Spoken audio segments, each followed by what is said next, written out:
welcome everyone. My name is Mwangi Mudui.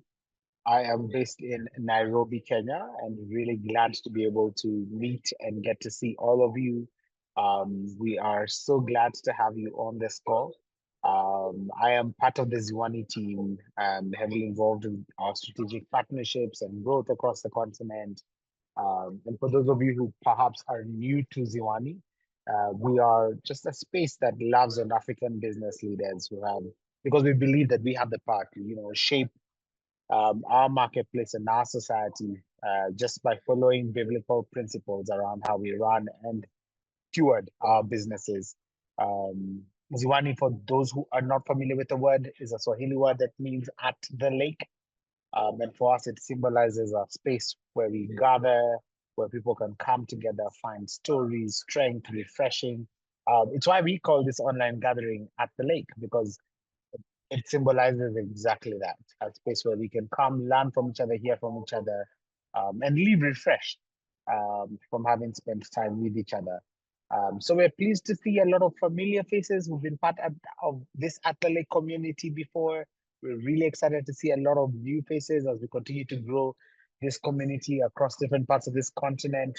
Our hope is that as you gather here today, you'll be inspired through the stories you'll hear, that you'll connect with someone, and hopefully that can be a space of support, that you'll be equipped as we continue to seek to make a difference in this world and see God's kingdom come on earth as it is in heaven.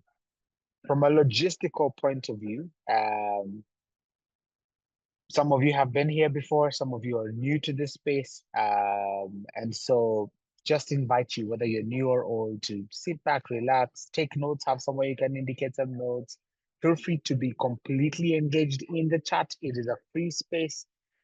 So please chat, write questions, write some insights, what's jumping at you, throw your questions in there. Everyone is welcome to engage in that chat space. Today's conversation is on redemptive risk in the marketplace, and just looking at the fact that risk is not the enemy. We realize that the word for many of us can be a very scary word. But what if risk was not the enemy? And that's what we're trying to look at today. Often, where it is within this risk space that faith is formed and obedience is tested. In the marketplace, we are not called to play safe, but we are called to step into redemptive risk that is anchored in our purpose, that is surrendered to God. And as we do so, we move beyond just what is comfortable, where we're in control, to a space of deeper trust, trusting that, God is at work, and through what we are stepping into, He will build and bring restoration in our life where it is needed the most. And so, without me trying to take over this conversation, because this conversation is not mine today, mine was just to introduce it and welcome to this place Phillipa, who actually is the one who will be moderating this conversation today. And so, our moderator today is Phillipa Geard. She's the CEO and founder of Recruit My Mom and Rag Talent, which was launched in 2012. So Recruit My Mom was launched in 2012 and Rag Talent was established in 2019. And the two recruitment businesses are shaping South Africa's evolving employment landscape. Through Recruit My Mom, she connects local and international employers with highly skilled professionals while championing the economic participation of mothers. And so it is a complete joy of mine to welcome Phillipa, who has been a long-time friend of Ziwani, to just moderate and hold this space for us as we continue to engage in this conversation on risk and how risk is not the enemy. Phillipa, over to you. Wangi, thank you for that very warm welcome.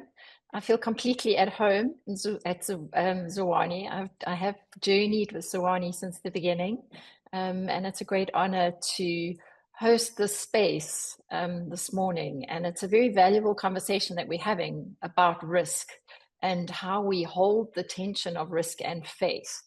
And I am very pleased to be able to welcome our two panelists this morning. So as we put the slide up, I'm just going to introduce them to you.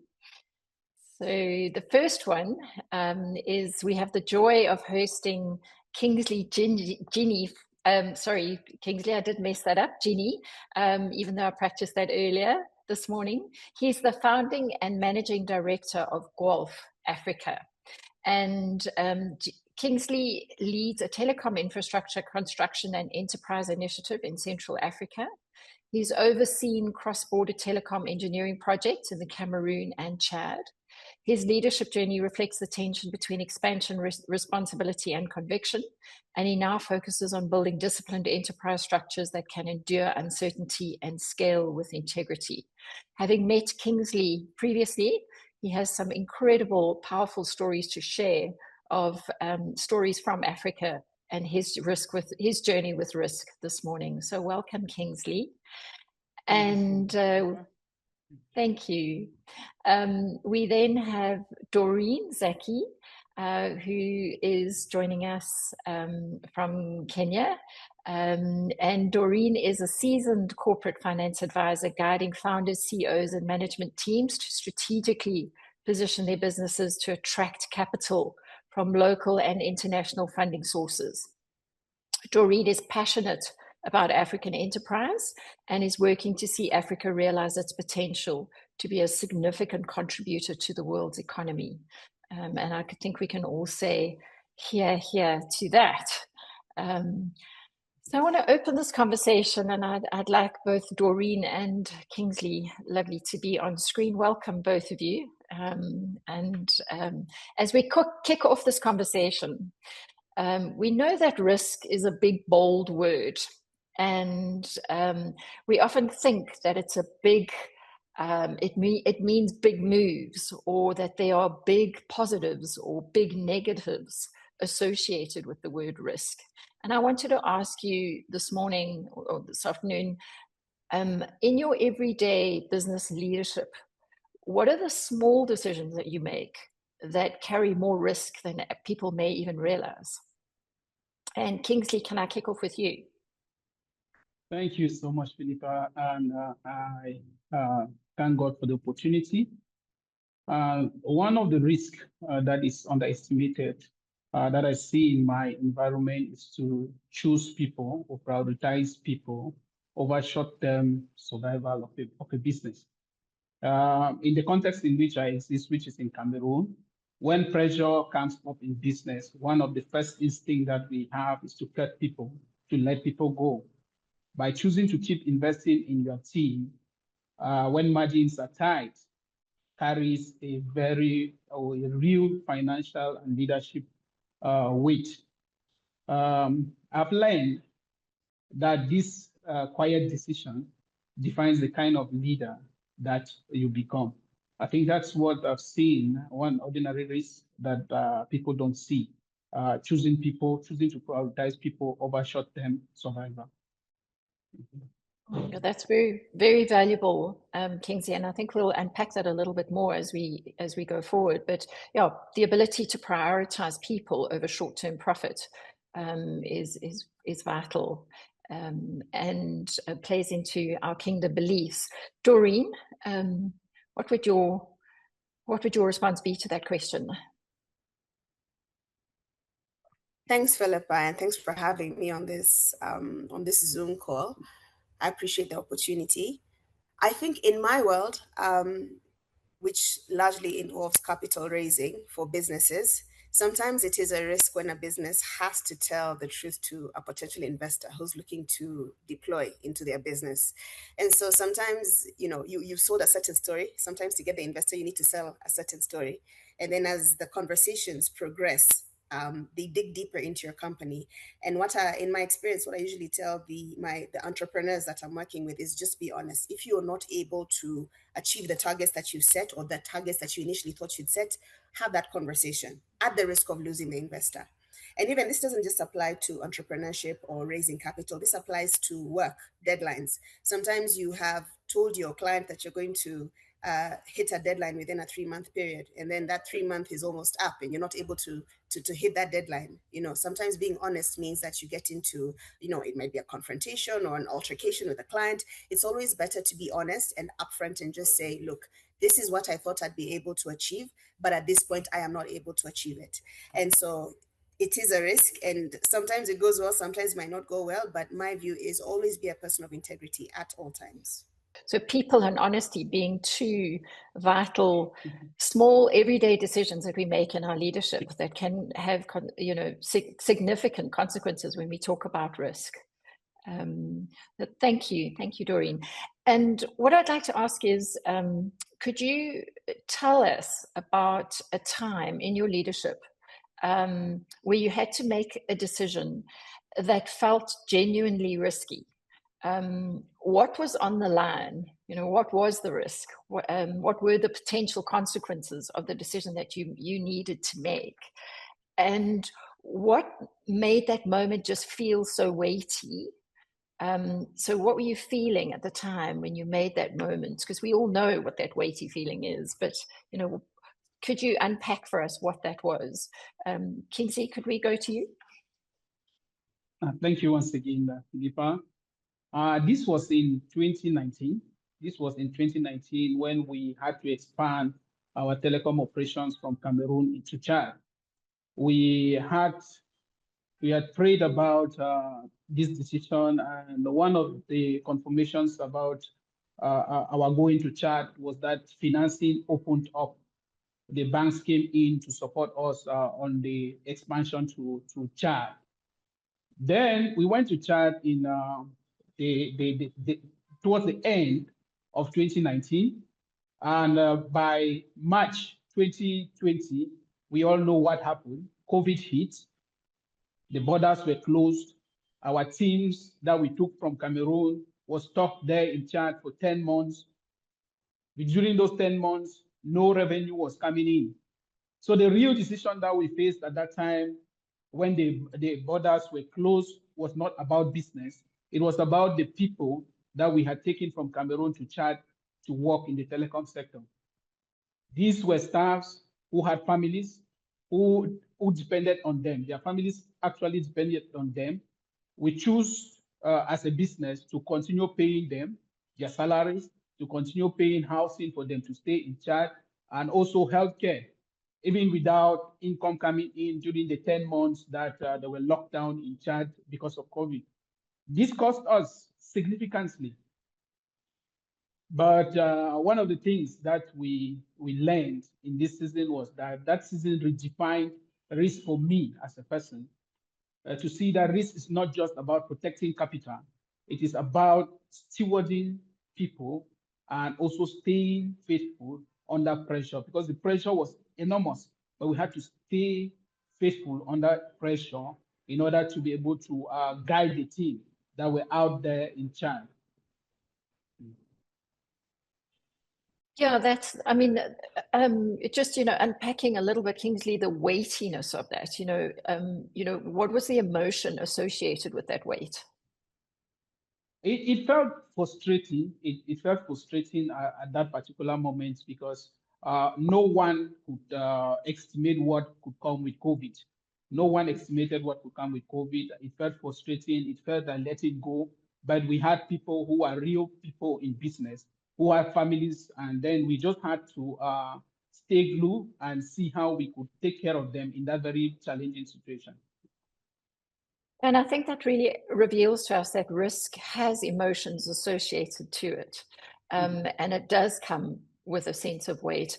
Doreen, would you like to share an example with us?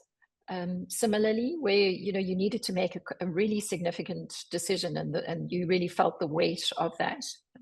Thank you. Sure, happy to.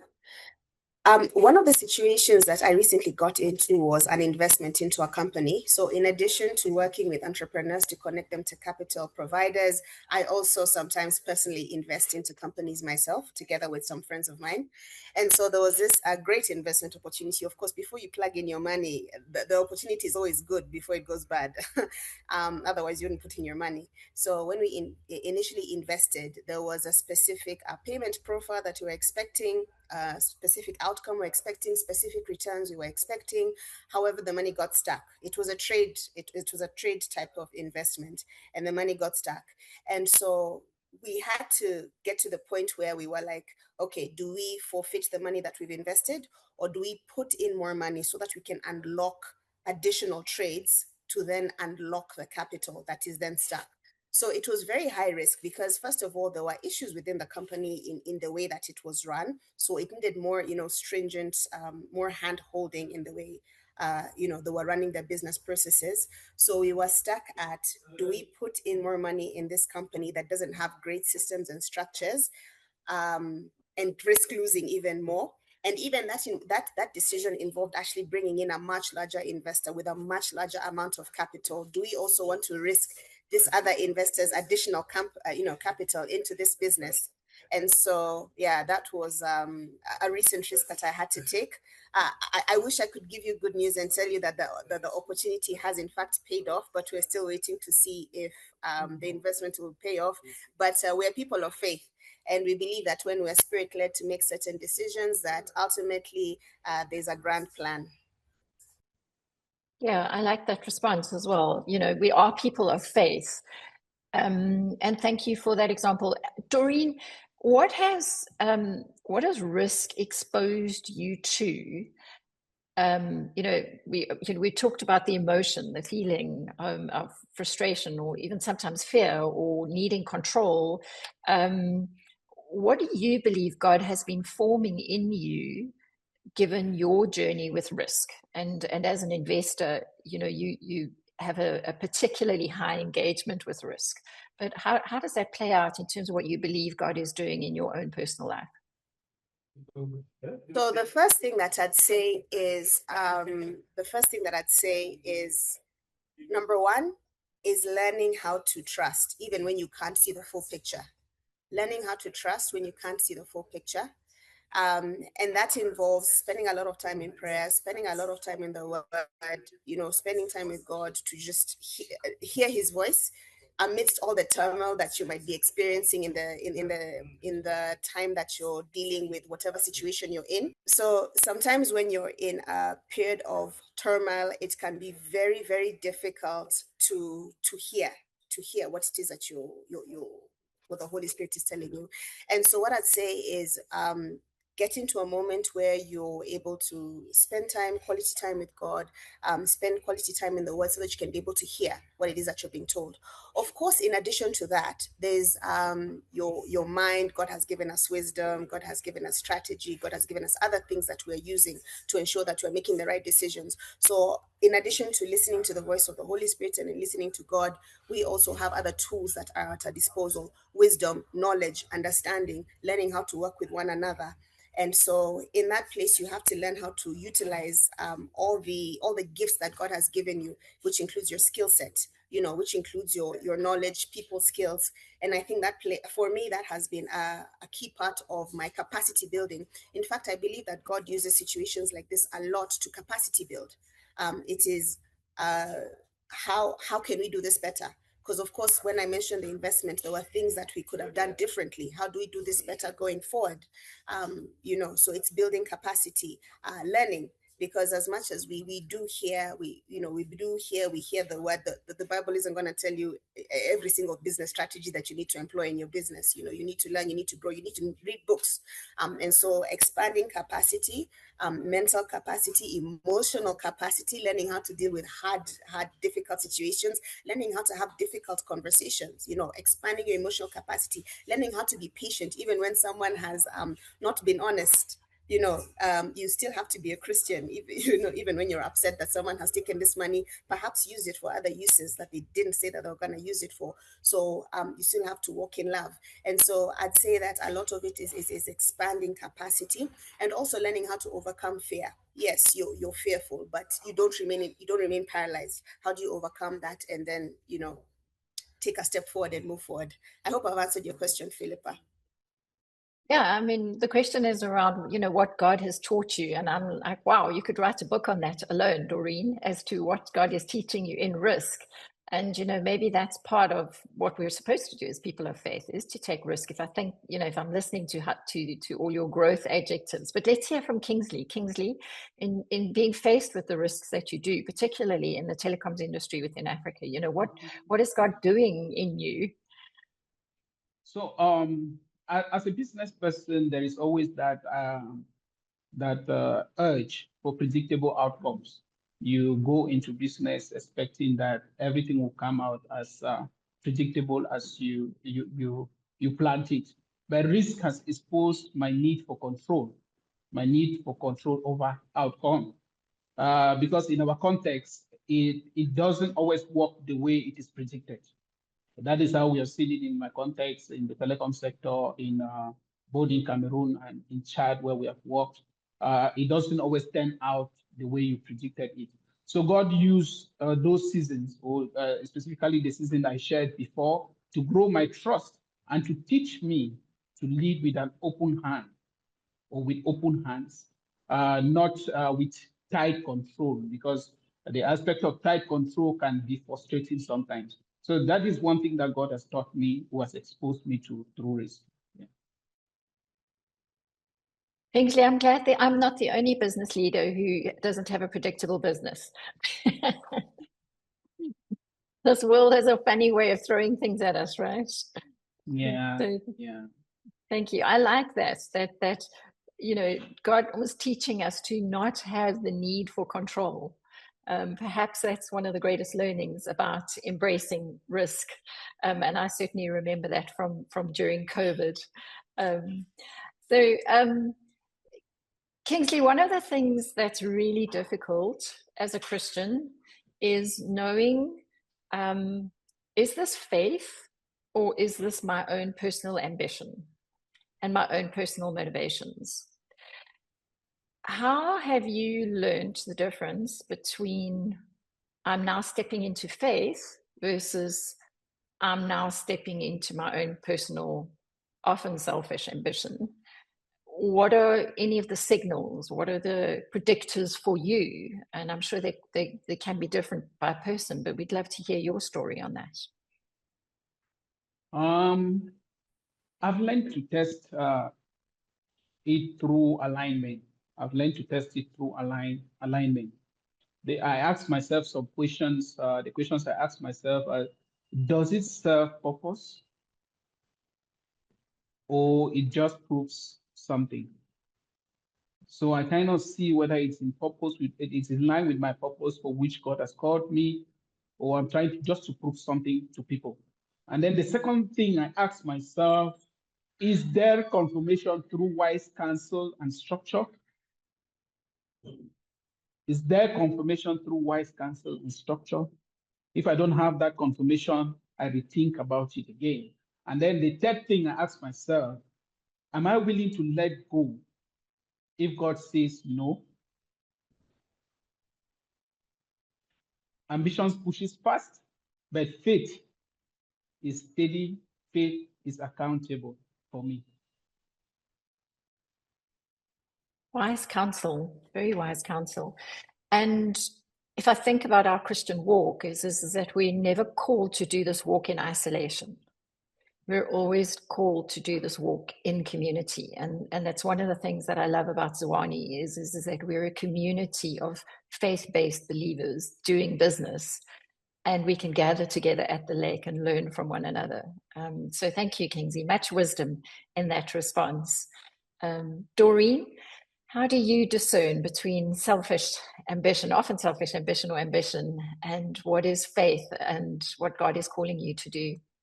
Yes, that's such a good question, and we're learning even as we grow in our walk and in our business journey. We don't always have all the answers, but what I would say is it's very difficult to discern the difference between where you're being led, where you are being led, and your personal emotions, especially when it comes to things concerning business.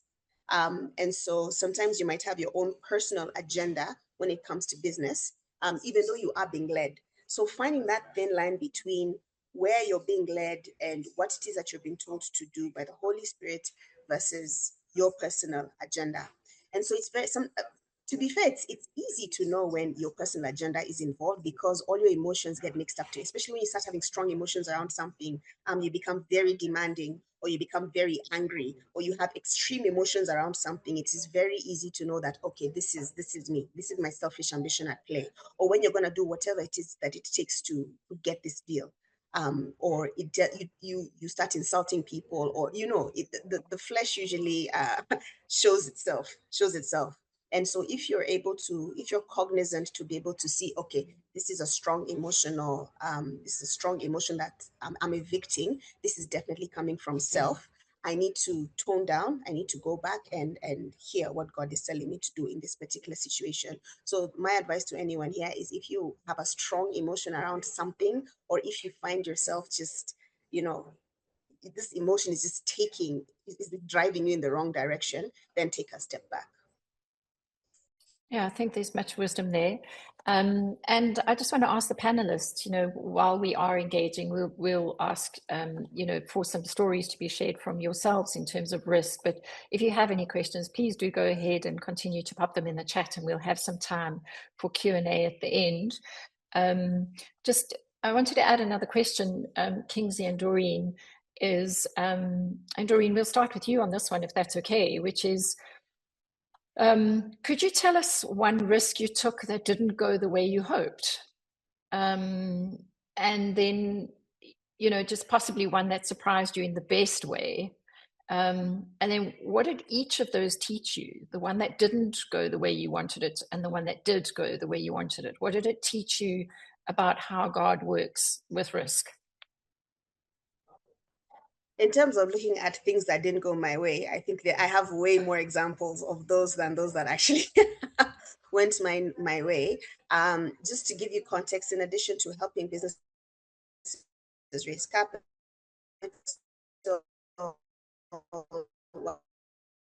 as an advisor, being an investor, there's a business idea that I have that I usually start. And so, to be fair, a lot of those did not go according to the way it is that I had hoped. Even taking risk. I remember my first business, I ran a co-working space. It was one of the first co-working spaces in Nairobi, and it was in 2016 when the concept was still fairly new. Now we have quite a few of them around the place, but the concept was still fairly new, and I did feel called to move in that direction. I've always felt called to help businesses, through advisory, through capital raising, etc. That's always been a strong calling. But however, the co-working space closed I think within the first 24 months. We had to close down because it was just not profitable. And the next business came after that. Actually, it's interesting. The business that came after that was a nanny business. It was called Nanny Temp. Do you need a nanny for a day? It was actually built from a personal need that I had. So when for every mom here or parent here who the holidays come and you have to send your nanny home, you're sort of stuck, especially if you have really small kids. You're hoping to be on holiday, but you're not really on holiday because you have small children, you have a household to run. And so I thought, why don't I come up with a tech platform that is able to deploy nannies to different homes during the holidays. And actually that turned out to be way more successful than I could have hoped. I mean, for me, it was just, I needed something to boost. To be honest, I did that business because I needed something to boost my morale, because after the co-working space failed, my morale was very low, especially, I was questioning many things. God, this is what you told me to do. Why didn't things work out the way, I had hoped or I had expected in my mind, in my understanding? So the nanny business, went really well. I ended up having a fully fledged team of 5 to 6 people. Eventually, the business was sold on to someone else to take it over, because that also has its own problems. But yeah, so what did I learn from those two examples? Number one, failing is normal. In fact, what I usually tell my clients is, when a child starts to walk, you don't expect them to walk really, perfectly at the beginning. A child will slip, they'll fall, they're learning to find their feet. They won't wake up running. And sometimes as an entrepreneur, you think that you're going to get into a business and you're just going to get into it running. No, typically that's not actually how it works. You learn how to balance first, and then learn how to, walk. Maybe you fall up to the first 3 steps, then maybe you're going to take another 5 steps, and then you fall. So you keep on. So it's not about being perfect. The measuring stick is not perfection. The measuring stick is improvement. Are you continuously improving? Are you continuously getting better at it, at what you're doing? So the ability to pivot, the ability to in fact, what I'd say, I'd link entrepreneurship to flexibility. How flexible are you as a person? If things don't go well, okay, it's sort of like being in a boxing match. I don't watch boxing, so I don't know if this is the best analogy, given that I know nothing about boxing. But it's like, how do you shift and move, when the punches come? Because the marketplace sometimes can feel like a boxing match. So how do you shift? How do you move? And then that resilience, having to come back up even when things don't work out the way you think you had hoped. So there's so many lessons that I learned with both businesses, with the success and with the non-success. Yeah, I hope that answers your question, Philippa. Absolutely. Thank you, Doreen. I'm reading a lot of trust there, and flexibility, adaptability, so thank you for that response. Kingsley, an example of a risk that didn't go your way and one that did, that, you've shared previously, but, what God taught you in that.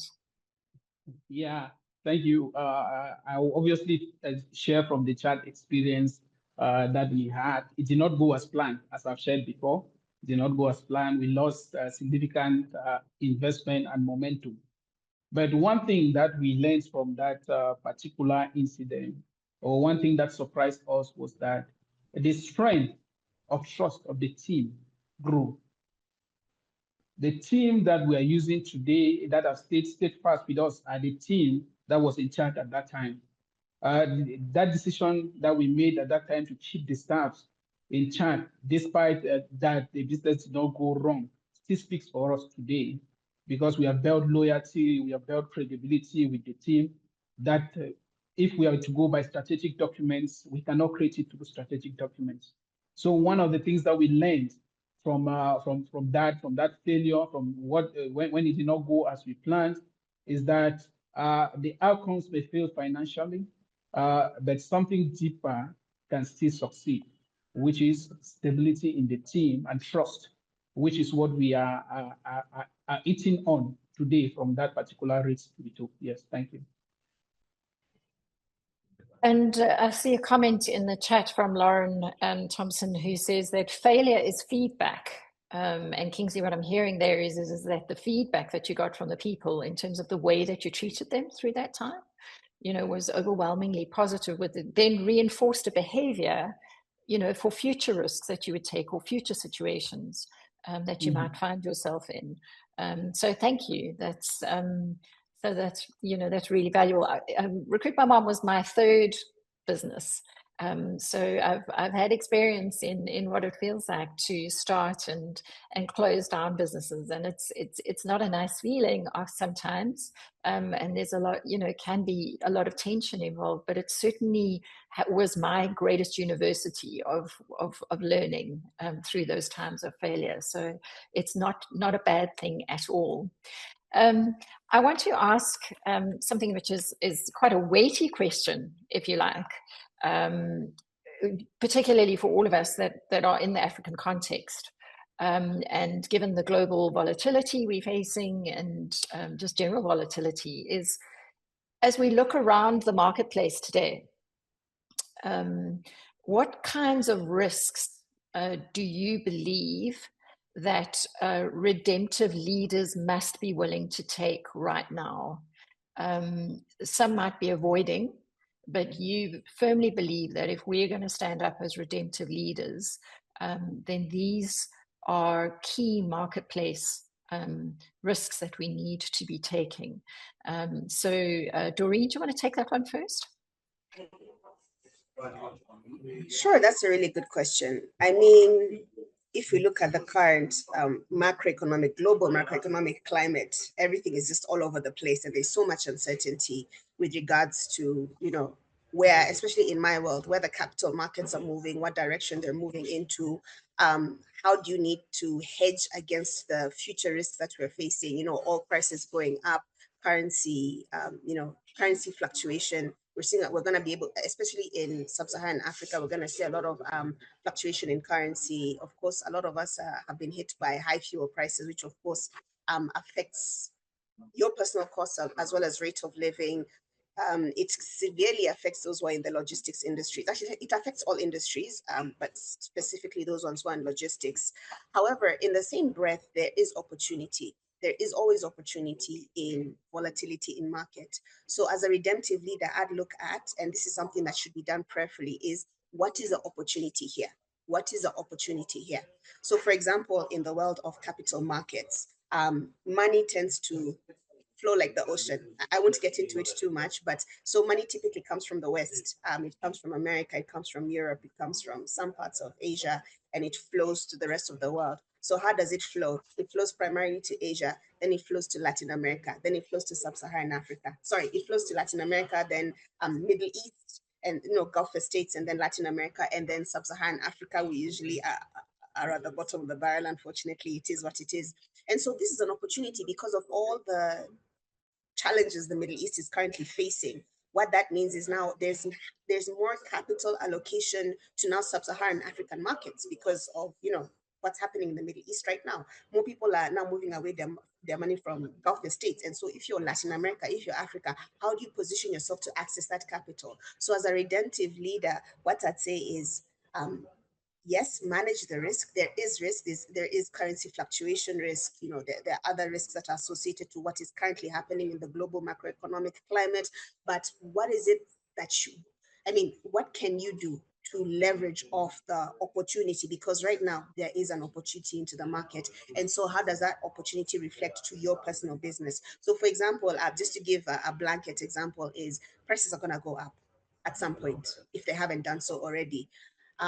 As a business, are you able to figure out a way of increasing economies of scale or increasing efficiencies in your business and actually bringing your prices down? So when everybody else is taking their prices up, is there a way that you can increase efficiencies in your business and do this prayerfully? Is there a way you can increase efficiencies in your business, bring your prices down and attract more of the market? That could be an opportunity for some businesses. That's just one way of looking at things. I hope that answers your question.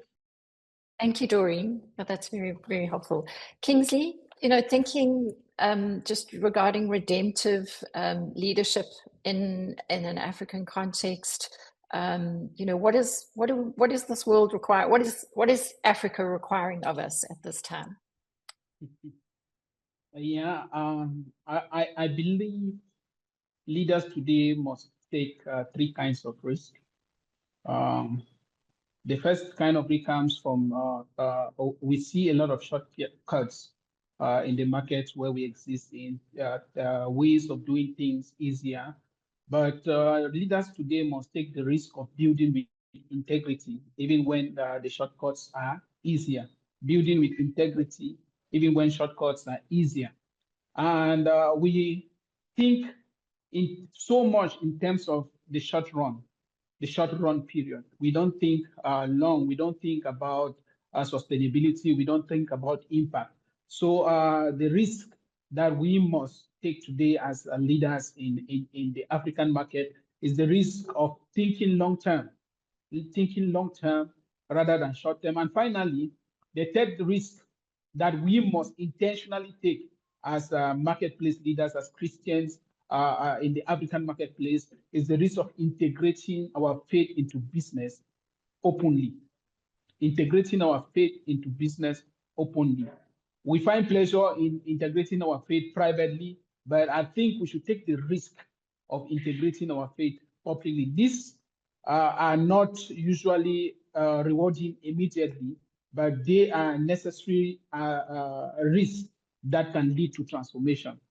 In our context in Africa, risk is not optional. We have seen that from all the discussions we have been having today, that risk is not optional. Risk is a daily reality.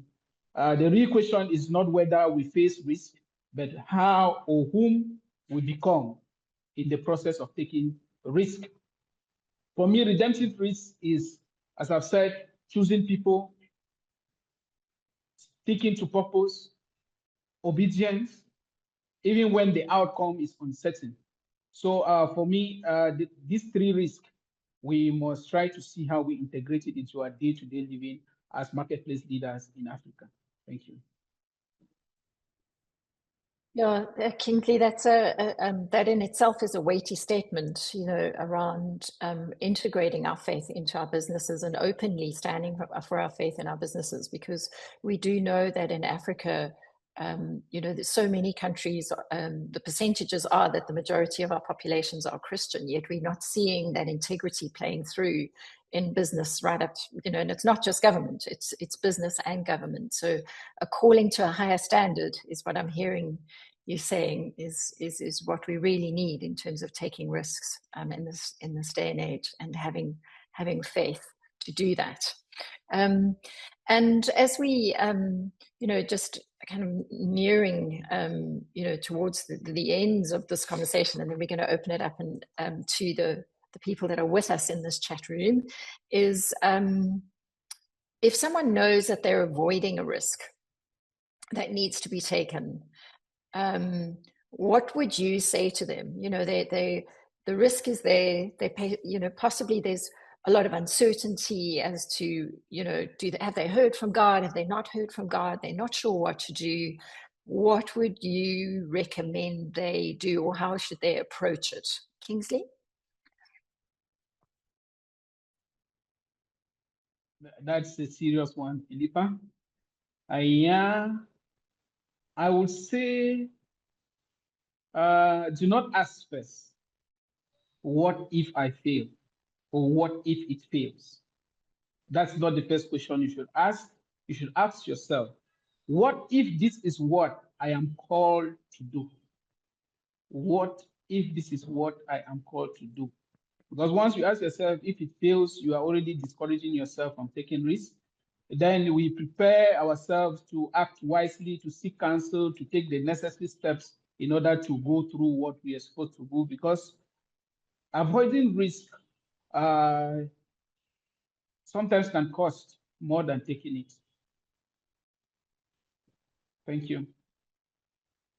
Yeah, that's powerful.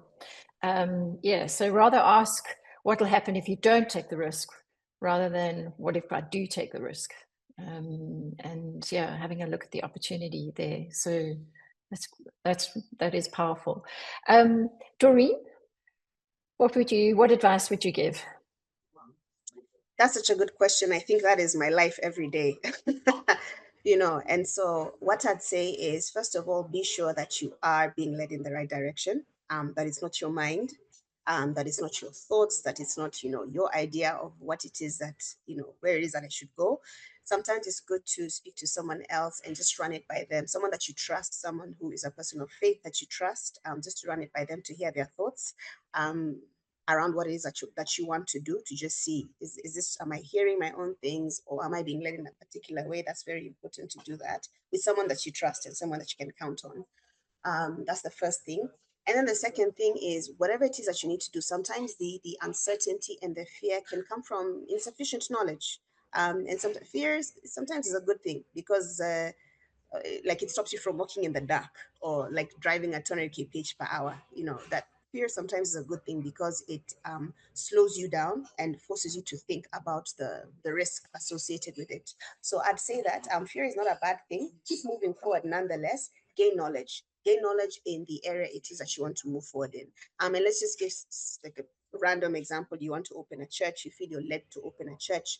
Sometimes you can be given our word, but is the first thing to open the church, is the first thing to secure a building. Maybe the first thing is to reach out to one person. Maybe that's the first thing it is that you need to do. Reach out to one person, or build a small community. Start off with one person, grow it to 2 people, ask them to come to your house frequently, and build up a community slowly. If it's a business, let's say you feel led to opening up a restaurant. Maybe don't start with a restaurant. Maybe you're being shown this is where you're going to end up eventually. Start with sharing your food with people who are around you. Ask them for their feedback. Does this taste good? What do I need to do better? What do you think about this? What do you think about this? Grow into your craft. Huh? And as you grow into your craft, what's going to happen is your confidence is going to increase. Your confidence, your understanding, your knowledge in it is going to increase. Because in my experience, what I find largely is that even though you're being led in a certain direction, and sometimes you can see the end goal, it will never start like that. It always starts as a seed. In fact, one of my favorite sayings is, I think it's a Buddhist saying, I apologize in advance, but it says, a forest comes from a seed. A forest starts with a seed. And so that's how we should also move forward, and even biblically speaking, the kingdom comes from a seed, so start with whatever it is that you have in your hand. grow, learn. And this is what I'd really emphasize is keep on learning, keep on growing, keep on engaging with people who are specialists in the field that you're in and growing to your craft. And do it prayerfully, if I may add that. Yeah, absolutely. And I think what I'm taking out from a lot of this conversation is that taking risk is not an exact science. There's a learning journey that is happening as we move forward with risk. And I've certainly seen in my own life that over time, the kind of the positive or the negative impact, the consequence of that risk becomes more, the more mature I am to be able to take that risk. You know, it's like Doreen, you were saying, you know, you're a toddler, you learn to walk, you learn to run. And with risk, you know, you start off with smaller risks, but as you get more comfortable with it, you're able to take bigger risks. And our faith grows as we see God being faithful in our ability to discern what it is that God is leading us towards. And that's a very powerful place to be as business leaders. And it certainly gives me a sense of comfort knowing that my life is in his hands, my business is in his hands, that I have the mind of Christ, and that I can trust him in prayer to lead and guide me in my decision making. And I hope that for anybody who is grappling with taking a risk today, that is a great encouragement to you. I have a question from Dave in the chat that says, and I'm going to pose this one to you, Kingsley. What filter lens or lenses perhaps do you and your company use to identify risk and then mitigate the risk? To identify risk as a business person, especially for us in the telecom sphere, we have the risk that has already been identified. We have risks that has already been identified. These are risks of maybe an installer falling from the tower.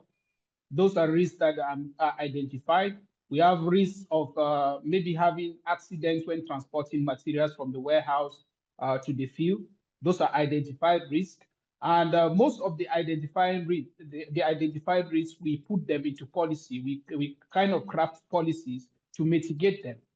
Like for those that work on towers, what we do with them is that we tell them, you can't climb on the tower without putting on your full harness, your full gears, your safety gears. You can't do that.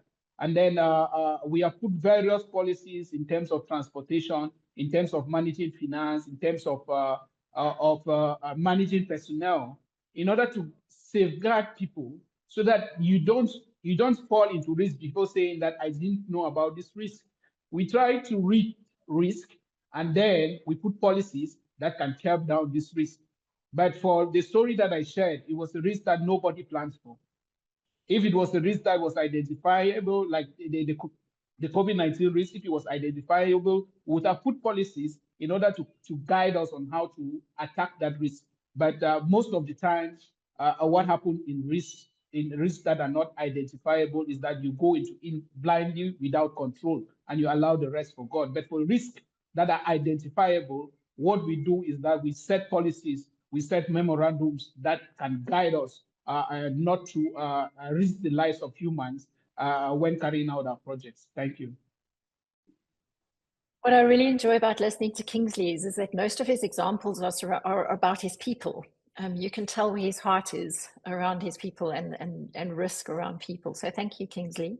And, you know, just referring to COVID is, I think, for most of us where our businesses were significantly impacted by COVID, which came completely out of control. None of us could have ever have anticipated such a risk, is that I'm sure for most of us, we now have contingency plans in place should something like that ever happen again. And we've learned from that, which is a powerful thing in learning.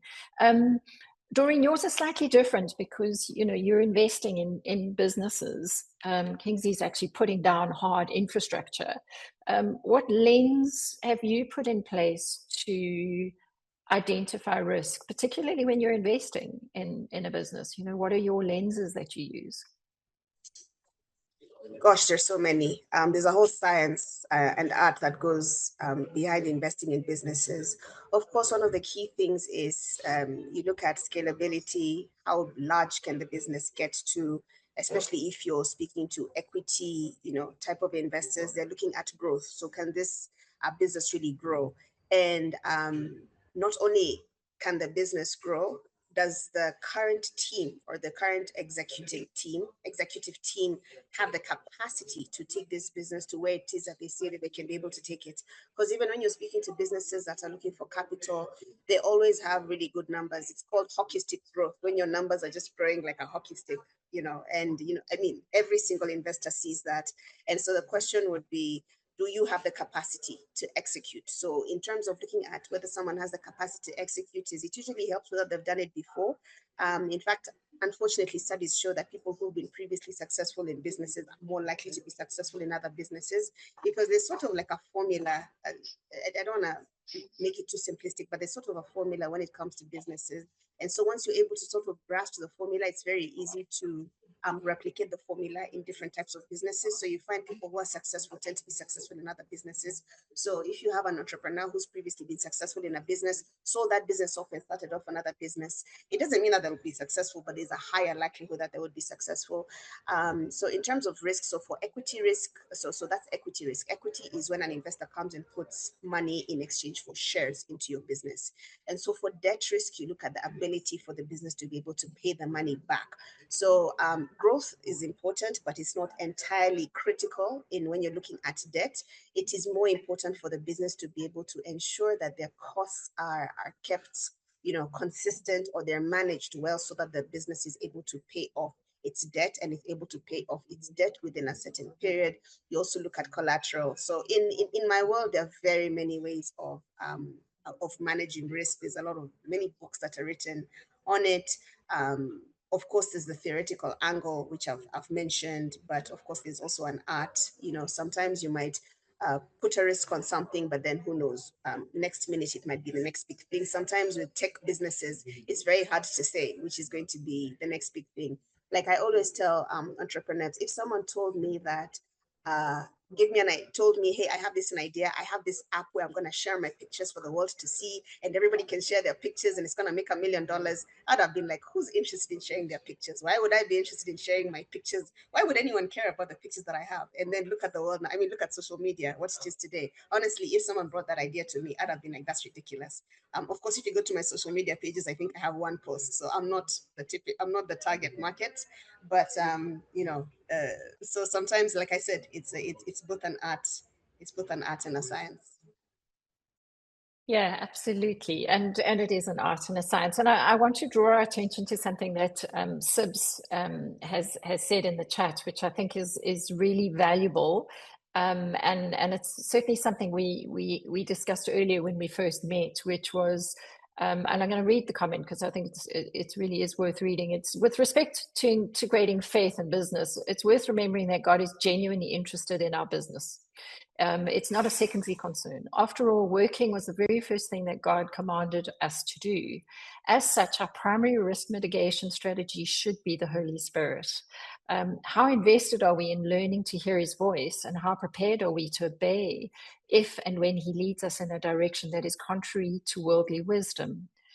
As an example, hiring someone with a criminal record. And I think that that's a very valuable comment.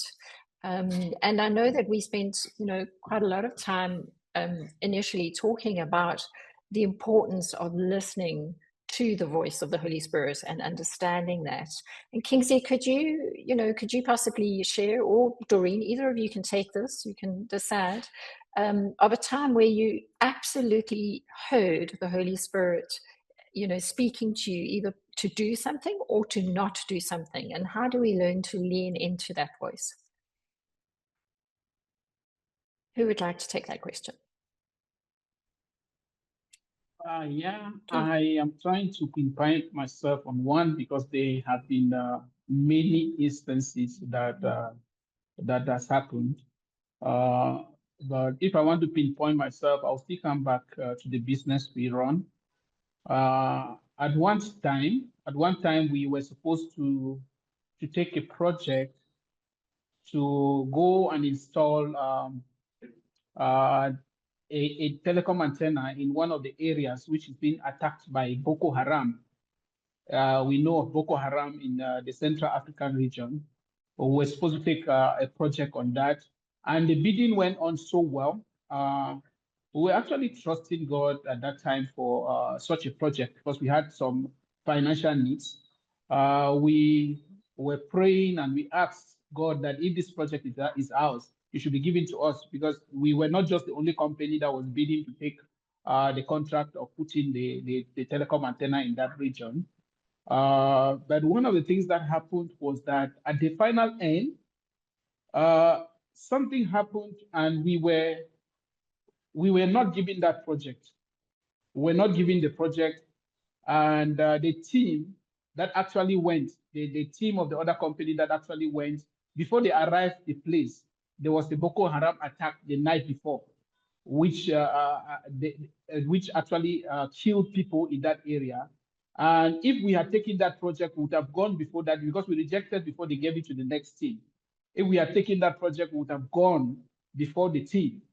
And maybe would have been in the place is called Kolofata, would have been in that place the day that the bumping was taking place. And I think because of our prayers in business and praying specifically for that project, it was not given to us, which was the most competent team to go for that project because there was an incident that was in front. I think that was something that was direct that we could see in business. Yeah. Thank you, Kingsley. Yeah, these are real life examples, you know, life and death situations. Yeah, praise God, we have God in that context. I'm going to go to another question. And this one is from Sammy. And Sammy says, you know, and this is very true, we know this, that risk management can be such a cultural thing. Although a systemic process is used, the process comes with bias. We associate certain places, countries, continents, people groups deemed more risky. This tends to increase the cost of doing business in that space. So what is the redemptive response to that? Or will we only build redemptive businesses to spaces that pass our own risk assessments? Doreen, I think that's a good one for you to take. I think that's such a good question. How do you balance risk versus moving forward? Do you just stick to the areas where it's less risky? And I don't think that's the way to go about it. If I'm going to look at it from an investment angle, if you look at sub-Saharan Africa, we are termed and deemed more risky than the rest of the world, particularly because we are more prone to currency fluctuations. And so whatever's happening to, you know, the world now, Iran, the war, you know, there's going to be a lot of currency fluctuation. And because a lot of money, when I initially had mentioned how money flows primarily from the West and Europe and Asia, and then it flows around the world in sub-Saharan Africa, I mentioned that we are last. That money usually flows in what we call hard currency. So hard currency is like US dollar, euro, pound.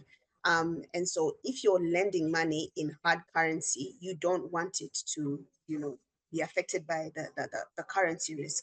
But then, so what I would say is typically places that have higher risk tend to come with a higher return as well. So there is Africa, there is redemptiveness around our economy in the sense that, you know, if we're to look at, Africa, as much as we have different countries, we are very similar in very many ways. What I'd say is if you look at the top 10 countries in the world that are fastest growing, I think 5 or 6 of those are from Africa. You know, if you look at the average growth, if you look at the average growth of companies or you know, average returns, you'll find that Africa actually does rank higher than, you know, the Western world. So in terms of, yes, some places are more risky, but how do you now manage, or how do you balance the risk return element? And of course, I'm talking about money, but this cuts across, you know. So for example, I had mentioned initially that one of the businesses that I ran was a nanny business, and that in itself carries so much risk. You know, who do you hire? Because this is someone that you don't really know that well. Fine, you might have done as many background checks as you have, but you're taking them to someone's home, their personal space, And then on top of that, this person is taking care of the person's most prized possession, their child. So how do you manage, risk around that? And so it's very important that you're able to hear the voice of the Holy Spirit sometimes in guiding you on who to hire, because you don't have all the, some people interview very well, but then they go into someone's house and they they might sweep the whole house. There's nothing left when you come home, and yes, they interview very well, or they have good they have good referrals. So it's very important for you to hear the voice of the Holy Spirit in guiding you on how to hire. And even for me, it even involved me ensuring that the team that I had was able to hear well, and discern well. Having that gift of discernment and having that gift of wisdom really takes you a long way, especially when it comes to navigating this world that is full of risk. Thank you, Doreen. Yeah, you just realize the value and the importance of being able to hear and know what the Holy Spirit is saying and guiding. To lead on to that question, Kingsley, Janine works with a number of entrepreneurs, and she asks, how do we set investors' minds at ease when they have this bias to, against Africa or African investment? As redemptive leaders, what is our responsibility, and how do we begin to change investors' mindsets around the African continent? Okay, thank you, Phillipa. One of the things that I also do, like give back, is to train entrepreneurs that are coming up in integrating faith in business. And of recent, I was in Cape Town where I met Mwangi and Jason, and I had a discussion with somebody who is in the investment field, in the capital investment field. And I was talking about our market in Central Africa, talking about the entrepreneurs we have been able to raise, but the issue of capital in our market is very limited. And one of the things that he said was that for the Central African market, it's easy for money to get in, but it's very difficult for money to get out. So they can't be able to put their money there, and for the moment, they are not seeing any people who are doing investment in that area. And one of the ways we came back and we answered, I brought together some few friends, and we are kind of setting a capital fund to be able to start investing in entrepreneurs intentionally. That's a response to a limitation that was given to us. I brought together some friends, and we have put some funds together, and we are investing in upcoming entrepreneurs in our region. We have been able to invest in a hospital, in a small hospital, which has expanded its reach and has employed more staffs.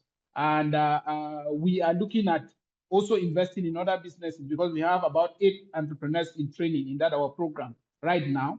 So the response that we gave was to start something in our market so that it grows.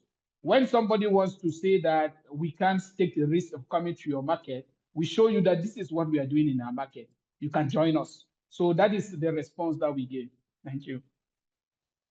Yeah, that's a powerful response, because if you're willing to invest your own money in your own market behind entrepreneurs and businesses, then if you're going out to other markets to say, hey, come and invest, at least you've got a blueprint of what works and how successful that is. I think that's incredibly powerful. Thank you, Kingsley. A really helpful response there. I've got a question from Basani, which says, I'm hearing some shared principles of redemptive leadership and stewardship over people. Faith is accountable, act with integrity, integrate faith into business openly. But what exactly do you define as redemptive leadership? What are the fundamental values that underpin your choices, even when life happens? And when by life happens, I'm assuming, Basani, you meaning when really terrible things happen to us out of the blue, is what does redemptive leadership mean? Kingsley, you want to kick us off with that one? What does it mean to be a redemptive leader, particularly for you in the Cameroon? And then Doreen, if you take that for me for Kenya. Okay, maybe I begin from Cameroon. The first question I asked myself, what is my purpose? What is my purpose? And when I define the aspect of my purpose, it gives me the road I use in everywhere I go. And my purpose that I defined for myself was that I belong to God, I was made by God. I was saved by God, and everything I do must honor God. That is my purpose. That's the first purpose I have. And then the next thing I define for myself is my calling, so that I don't dive away from my calling. Whatever business we are doing is supporting the calling that God has given me. What is the calling that I have for myself? The calling I have for myself is that word. I am called to raise faith-driven leaders and entrepreneurs to multiply faith, to multiply impact, and to multiply disciples in my context, which is Cameroon and beyond. So whatever I am doing is guided from that principle. The income we are bringing from business, we take some to train entrepreneurs who integrate faith into business, because we want to multiply that impact. We don't just want to say it from our lips. We want to be able to see it being manifested in the environment that we come from. So that is how I look at it from my own area. And the last thing I do is, what is the assignment in this moment? What is God calling me to do in this moment that I am in right now? And when I define all those three, I know that I am within my purpose, which is God's purpose. Thank you. Yeah, that's a very powerful answer. I think that's right. You know, if we're so comfortable in what our purpose is and we know what God is calling us to do, we become redemptive in what we're doing, in helping others be redemptive in our context. And so I certainly hope that answered your question. And Doreen, would you like to answer that? You know, how would you define redemptive leadership in the Kenyan context for yourself? Yeah, I think Kingsley has said it so well. It is, first of all, understanding who you are, understanding what your purpose is, understanding what it is that you're called to do, and not making it about yourself as a leader. I think one of the greatest flaws we have across the whole African context, and not just Kenya, is leaders making it about themselves, right? And so you're called to a greater good. You are there for the people. You're there to help shape the economy, move it forward. You're there to help the welfare of the people, the ones who are not able to get access to quality healthcare, who are not able to get access to education or finances. Your job is to be there for the people. And so if you're able to focus on not yourself as a leader and what this thing means to you, and focus on the call itself, I think would be in a much better position, from an economic standpoint, even in a business. I mean, even within a home, if you're able to focus on other people other than yourself. Okay, it's easy for, don't I get into too many things, but it's easy for us women, mothers, sometimes we make it about the family. So I believe we do it well. But if in business you're able to focus on, your people, focus on, what is it that who's benefiting from what it is that you're doing, I think that is very important as a leader, to just focus on the process, what it is that you're doing, rather than focus on yourself.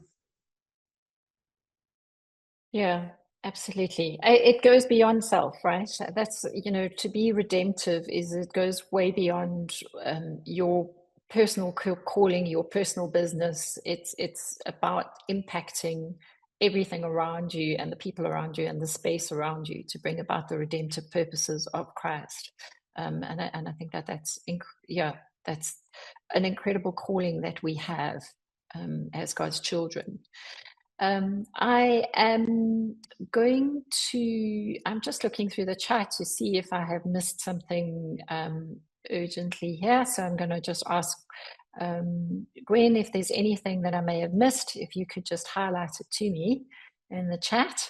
There is one question that I see that's from, I believe it's from Femi. If it's around... I think, Femi, you sent this to me. I'm not sure who asked the question, but it's about an appropriate level. I think, Doreen, you should take this one. An appropriate level of investment risk that one needs to assume in a financial market that is fraught with insider trading or front running, shorting, pump and dump schemes, and apart, all of these things, apart from increasing geopolitical events. So, what is an appropriate level of investment risk to assume in a financial market, or is, at this time? And how would you even begin to consider it? Wow, that's a tough question. I think in a fair market, there are certain like parameters that you can set in terms of risk. But in an unfair market, which is what I think I'm hearing from this question, there's a lot of insider trading, a lot of things that are not are systematically not inherently uh, benefiting other people versus other people. So how does that work? So in an unfair system, I'd say you'd need supernatural guidance, honestly, because they don't fit within the natural parameters. Even if you're going to apply wisdom and discernment in natural parameters, that might not necessarily help you. I'll give you an example. Even in our capital markets, there is a bit of insider trading, and I don't want to say too much in case there's someone from government here, and I don't want to be taken off in handcuffs. But there was an event where there was a lot of insider trading, and the pricing in the market was not right. The pricing in the market was not right. So in my view, in areas where there's unfairness or it's not quite fair, I'd say don't get into it unless you are led, and unless you are led with a specific strategy by the Holy Spirit. That is my advice there. Don't touch it. Don't touch it. Yeah. Unless God leads you there and He tells you, this is how I want you to get into this. This is the price that I want you to get in at. This is the price that I want you to get out at. Other than that, I would honestly just stay away. Sounds like great wisdom, Doreen. I want to just wrap up some of the thoughts that I got this morning from our discussion, and just around the importance of understanding this tension that we hold as God's children around risk and faith. And some of the things that really stood out for me was the need for integrity, the need for focusing on our people and the impact that we have on people, not just in our businesses, but outside of our businesses. The vital importance of building for the long term and not just taking risk for the short term gain, and the need for strong redemptive leadership in an African context, of being able to stand up with integrity, to be able to make decisions with integrity, to be able to lead with integrity, but most of all, to then lean into the Holy Spirit and what God has for us in terms of how do we manage risk and what He ultimately has as our plan for us in terms of what we should and shouldn't be doing. And it's such a great reminder of the fact that we honestly do need the empowering of His Spirit in order to be supernaturally good at what we do in a redemptive space and in our businesses as Christian business leaders. So I'm going to hand over to Mwangi to close us off from this session. But I want to say thank you to Kingsley and Doreen for answering so honestly and vulnerably, sharing some of the struggles you've had and some of the ups and the downs.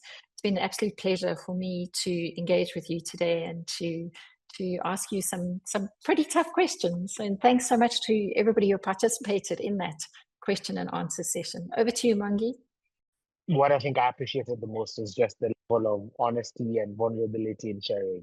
And I can imagine that so many of us have resonated with it, have connected with it.